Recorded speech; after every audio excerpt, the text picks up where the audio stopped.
Cancel 101. Medic 24, 3340 Pleasant Plain, B-Boy, Sector 2. Got a 12-year-old lacerated his leg on a piece of glass. He's conscious and alert.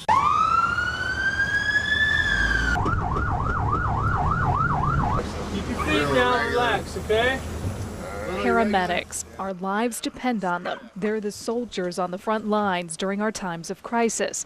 But the reality is, Michiana is waging a major battle to find them. I think we're in a crisis stage right now with manning of the ambulances and having enough qualified and certified people in the area to turn around and do it. We're at a very critical point right now with staffing. Everyone, large and small, EMS providers are feeling the paramedic pinch. The biggest reason, more and more municipalities and fire departments are adding paramedics to improve care. And paramedics themselves say it's tough to get people to enlist. Some of the traumatic things, some of the gross things that we end up seeing, after a while that tends to stack up and become a little bit stressful. It's hard to see people in pain. 243, it's a little high. A lot of the guys have to work other part-time jobs just to make ends meet for their family. A lot of them say the average pay of $12 to $15 an hour is a deterrent, not to mention the strenuous training and high continuing education requirements. South Bend is so short-staffed, if one paramedic is sick or on vacation, they have to call another paramedic in to work overtime. This summer, that could mean 2 or 3 paramedics a day on overtime. Appears to be a possibility for occasional UVCs. We're trying to get a blood pressure at this time. Similarly, in Elkhart, they really need another full-time ambulance. A 3rd unit was approved by the city, but they can't find the paramedics to staff it. Right now, it's putting an extra strain on the ambulances that we have.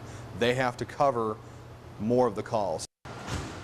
That's why this 18-year veteran stepped down from paramedic duty. Most days, our people that are assigned to the ambulance a lot of times are up the entire 24-hour shift. That takes its toll on you, not just here, but also away from here with your family life, things like that. Everyone's recruiting and advertising, trying to draw paramedics from out of state. It seems to be even more tough for the small private ambulance companies. When they come in and fill out an application, they ask for the benefits and we lay it out to them. They go to South Bend or Elkhart and they'll say, well, they have this, and unfortunately being a private service, we just can't compete with some of those.